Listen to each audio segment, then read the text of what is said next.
কেন্দ্রীয় সহ সাংগঠনিক সম্পাদক ও বরিশাল জেলার সংগ্রামী সেক্রেটারি উপাধ্যক্ষ মাওলানা মোহাম্মদ সিরাজুল ইসলাম। বক্তব্য পেশ করবেন উপাধ্যক্ষ মাওলানা মোহাম্মদ সিরাজুল ইসলাম। নারায়ে তাকবীর, নারায়ে তাকবীর। ইসলামের শত্রুরা হুঁশিয়ার সাবধান।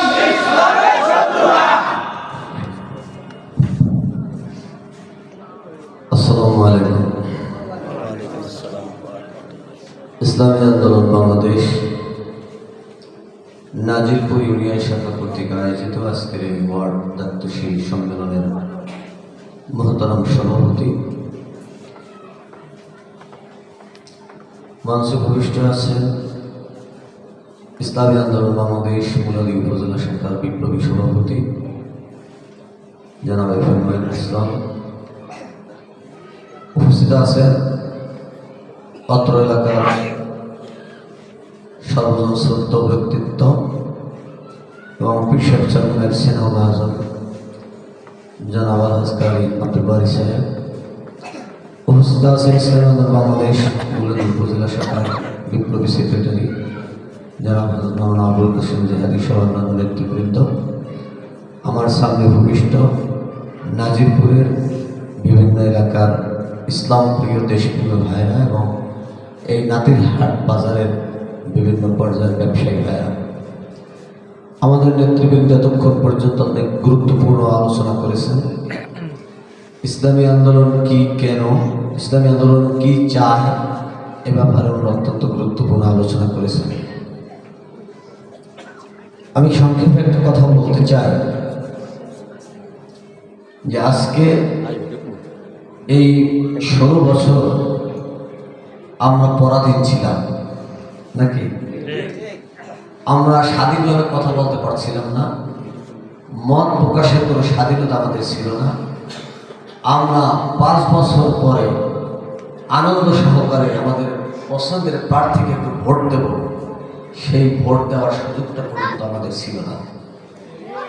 আওয়ামী সরকার উন্নয়নের নামে উন্নয়নের স্বপ্ন দেখি আমাদের সব অধিকার কেড়ে নিয়েছিল।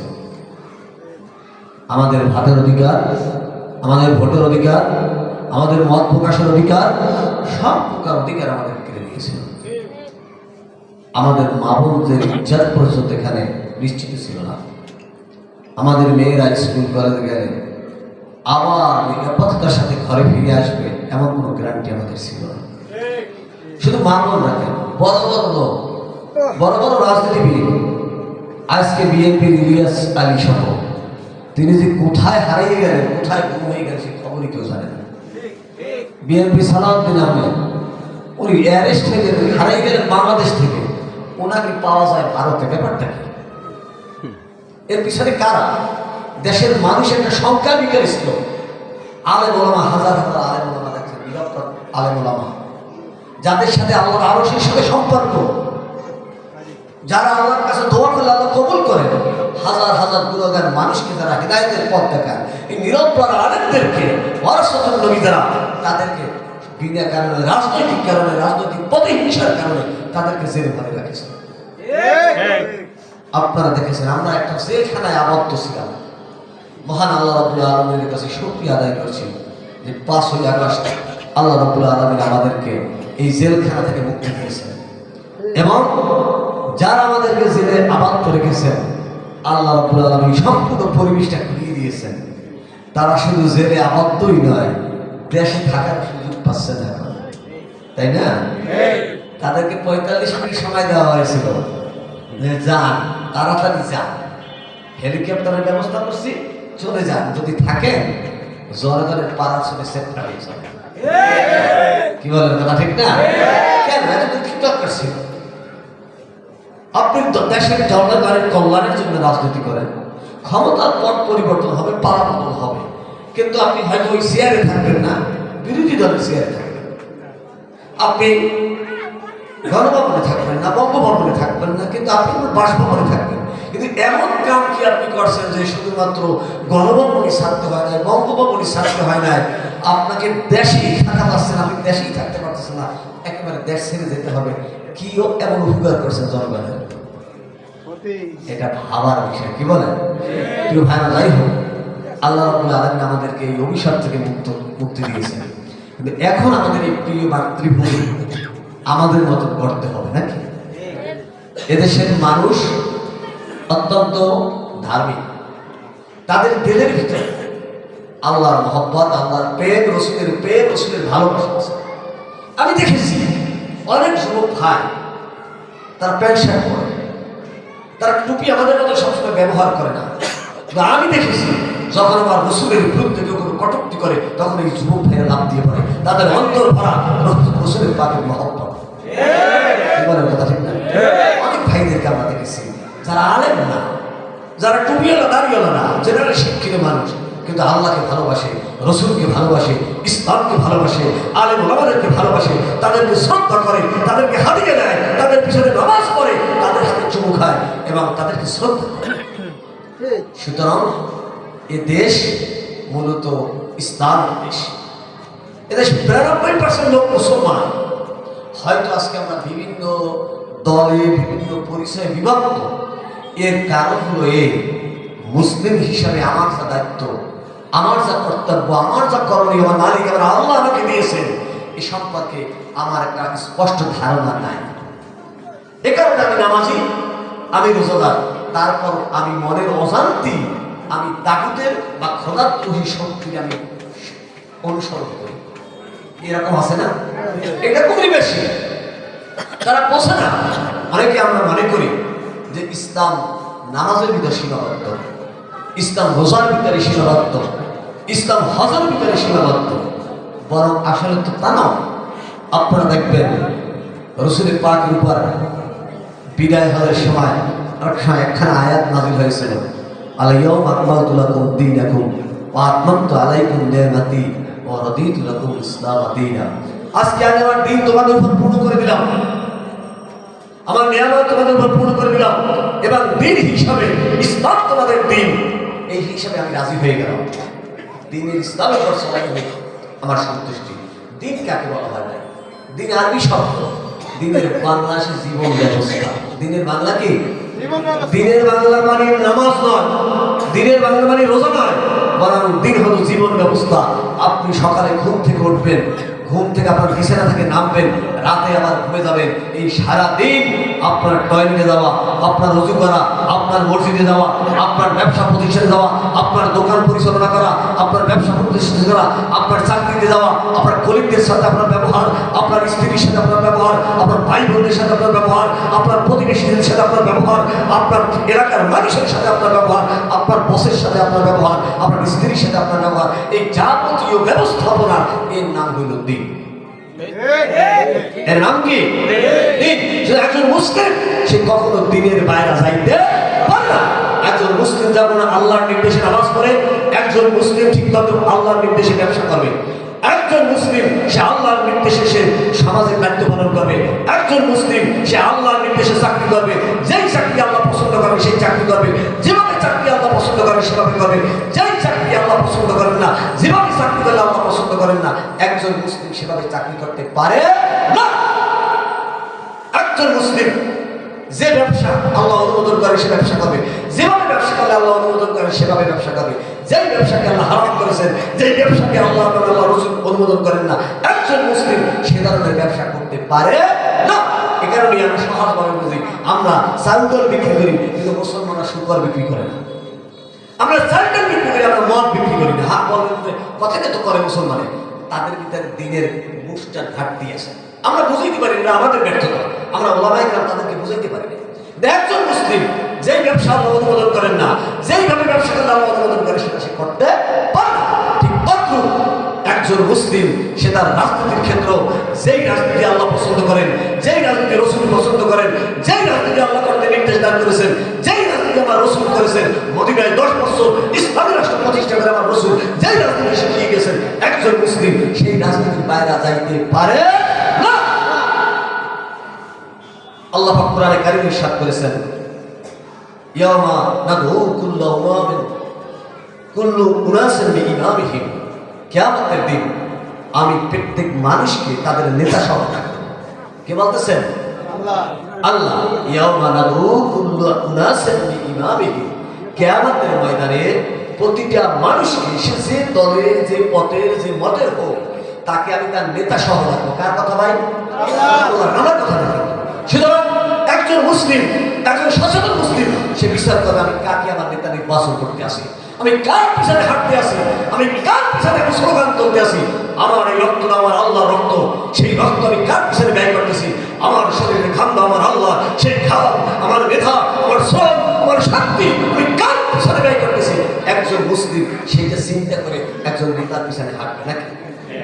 সুতরাং যেই নেতার এখনই কোনো অস্তিত্ব নাই, ক্ষমতা হারাইলে হাতে হ্যান্ডকাপ করে নাকি, যেই নেতা জনগণের সম্পদ আত্মসাৎ করে, টিয়ার কামিকা চুরি করে, ক্ষমতা হারাইলে টিয়ার কামিকা চুরি করার কারণে, দেশের সম্পদ আত্মসাৎ করার কারণে, ব্যাংকের লোন নিয়ে না নেওয়ার কারণে ঋণ খেলাপ হিসাবে যেই নেতার হাতে হাত করা পড়ে, কাল কিয়ামতের ময়দানে তো সবাই আগে তার হাত করা পড়বে।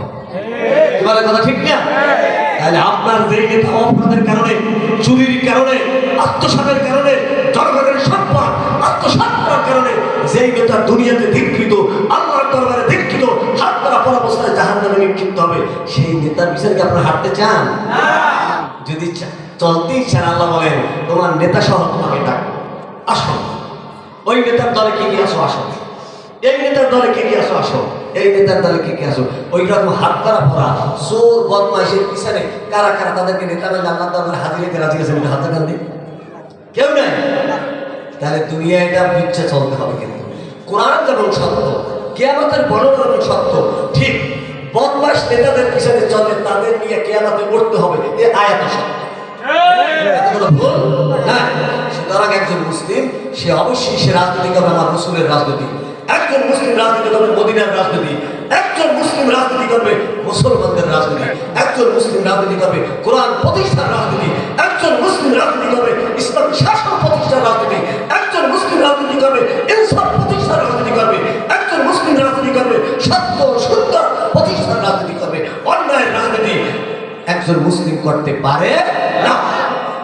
প্রিয় ভাইরা আমার, বিগত দিনে যারা আমাদের দেশে ক্ষমতায় ছিল তারা কি করেছে আপনাদের চোখের সামনে।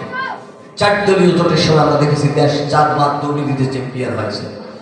আর আওয়ামী লীগ সরকারের এই যে দৃষ্টান্ত সকল রেকর্ড ভঙ্গ করেছে।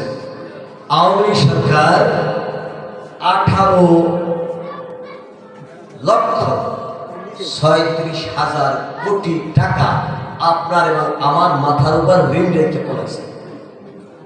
আপনার আমার যে শিশুটা আজকের দিনে জন্মগ্রহণ করেছে, নাবালক ছেলে, দুনিয়ার কিছু বোঝে না, মায়ের পেট থেকে পৃথিবীতে পদার্পণ করেছে, তার সাথে সাথে তার মাথার উপরে প্রায় 1.5 কোটি টাকার ঋণ, 1.5 লক্ষ টাকার ঋণ।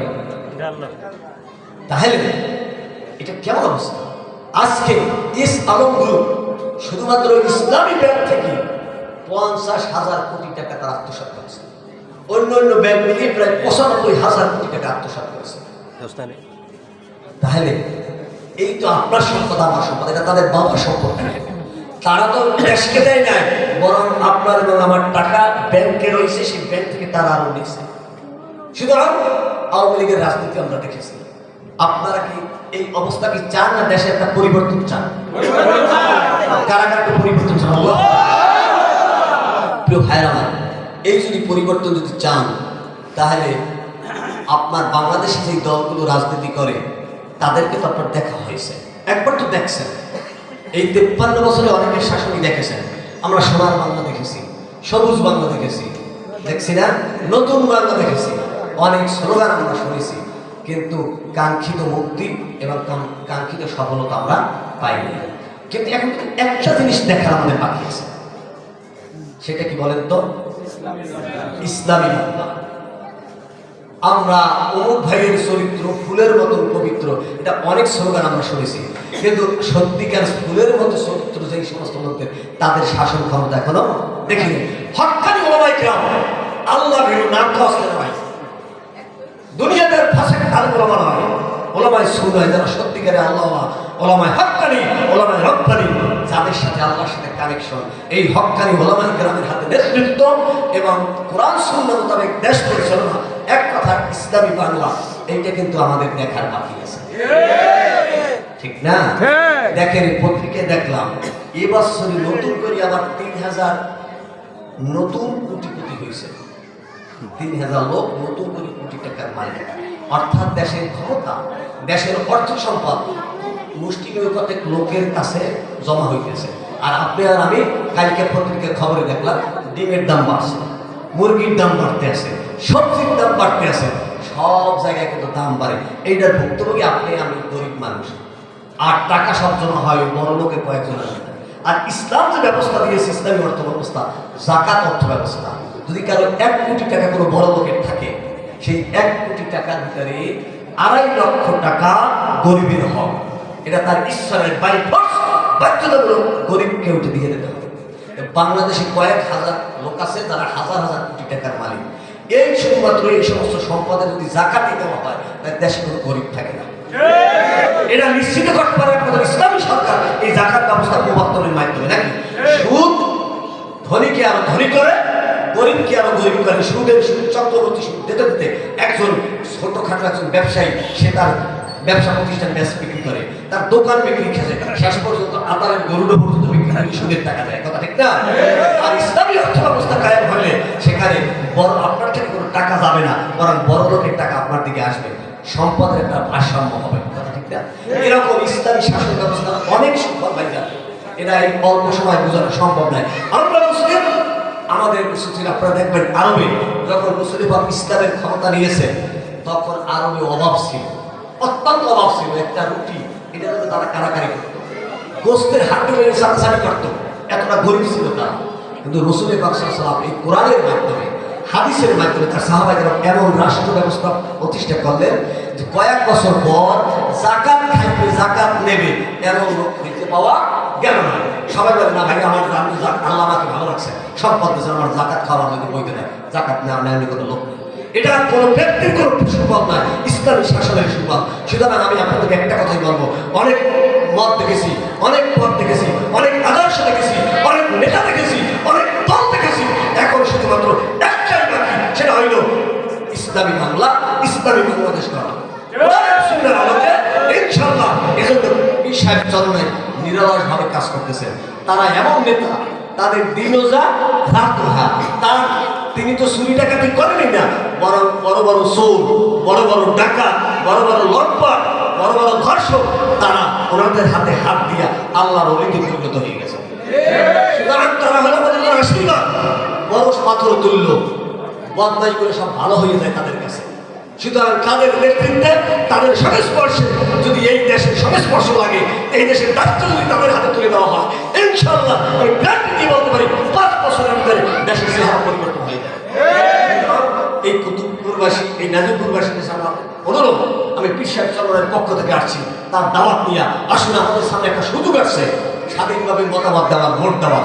আমরা এই সুযোগটা কাজে লাগাই, ইসলামের পক্ষে রায় নেই, আলেম ওলামাদের পক্ষে রায় নেই, আল্লাহ মানুষদের, সব মানুষদেরকে শাসন ক্ষমতায় নেই। ইনশাআল্লাহ আপনারাও শান্তিতে থাকবেন, আমরাও শান্তিতে থাকবো। এদেশের সংখ্যালঘু হিন্দু, খ্রিস্টান, বৌদ্ধ, তারাও শান্তিতে থাকবে। আমাদের মা বোনেরা ইজ্জত আপনি নিয়ে সমাজে চলাফেরা করতে পারবে, ঠিক না? আপনারা এই ইসলামের পক্ষে থাকবেন তো ইনশাআল্লাহ? ইনশাআল্লাহ আমরা এবার একটা ইসলামের বাংলা করব। আল্লাহ আমাদের সেই তৌফিক দান করুন। এখানে আমরা সকলে মিলে আলেম ওলামা, জেনারেল মানুষ, ব্যবসায়ী, বিনা ব্যবসায়ী, শিক্ষিত, অশিক্ষিত, ছাত্র, শিক্ষক, হিন্দু, বৌদ্ধ, মুসলিম, সকল শ্রেণীর মানুষ, আমরা যারা বাংলাদেশের বাসিন্দা, আমাদের যে যে ধর্মেরই হোক, আমাদের পরিচয় হলে আমরা বাংলাদেশি। আমরা সকলে মিলে আমাদের এই সুন্দর বাংলাদেশটা করব, ঠিক না? এই আলেম ওলামাদের নেতৃত্বে, পীর সাহেব চরণের নেতৃত্বে আল্লাহ আমাদের সকলকে ইসলামের পক্ষে থাকার তৌফিক দান করুন এবং আমাদের 2 চোখে আগামীতে ইসলামী রাষ্ট্র আল্লাহ যেন দেখে আমাদেরকে কবরে নেয়। আমরা এই আশাবাদ ব্যক্ত করে আপনাদের উদাত্ত আহ্বান জানাই। আসসালামু আলাইকুম ওয়া রাহমাতুল্লাহি ওয়া বারাকাতুহু।